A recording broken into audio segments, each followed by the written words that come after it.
Hello guys, कैसे हैं आप सब।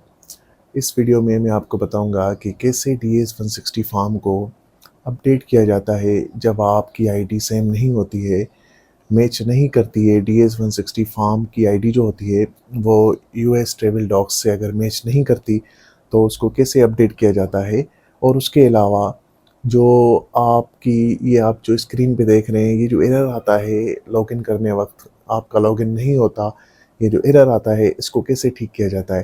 तो आप ये वीडियो पूरी देखिएगा, इसमें मैंने ये दोनों बातें बताई हुई है। अगर लॉगिन करने वक्त आपके सामने ये आ जाता है तो आपने क्या करना है, आपने अपनी ब्राउज़र हिस्ट्री जो है वो सारी डिलीट करनी है, हिस्ट्री क्लियर करनी है। और आपने क्या करना है, अपना जो अभी ये जो है ना ये वाईफाई पे खुला हुआ है, तो आपने क्या करना है, जो वाईफाई मोड है उसको स्विच ऑफ करना है और जो डेटा मोड है उसको ऑन कर देना है।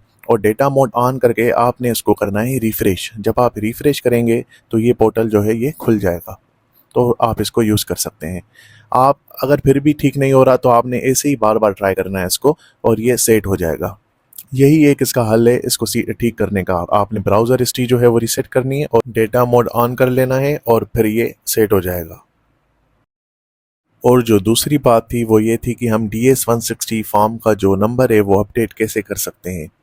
अब उसका एक ही हल है, आपने क्या करना है, आपने यूएस ट्रेवल डॉक्स को लॉगिन करना है।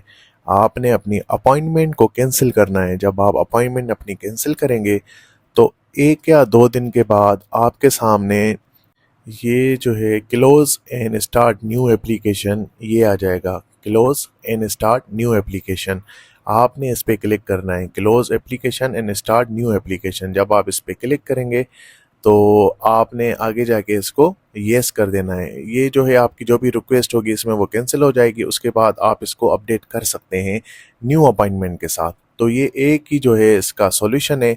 आपने जो अगर DS-160 फॉर्म को अपडेट करना है नंबर को, जो आपने मतलब अपडेट नहीं हो रहा है क्योंकि रिसेंट जो पॉलिसी थी उसमें ये अपडेट नहीं हो रहा था, तो आपका ये एक ही मतलब सॉल्यूशन है आपके पास जिससे आप ये अपडेट कर सकते हैं। और इससे जो है आपने जो फ़ीस पेड की है वो आपकी ज़ाया नहीं होगी। ये लिखा भी हुआ है, आप इसको पढ़ सकते हैं कि आपने जो अपनी वैलिड फ़ीस जो है पे की है वो आपकी ज़ाया नहीं होगी।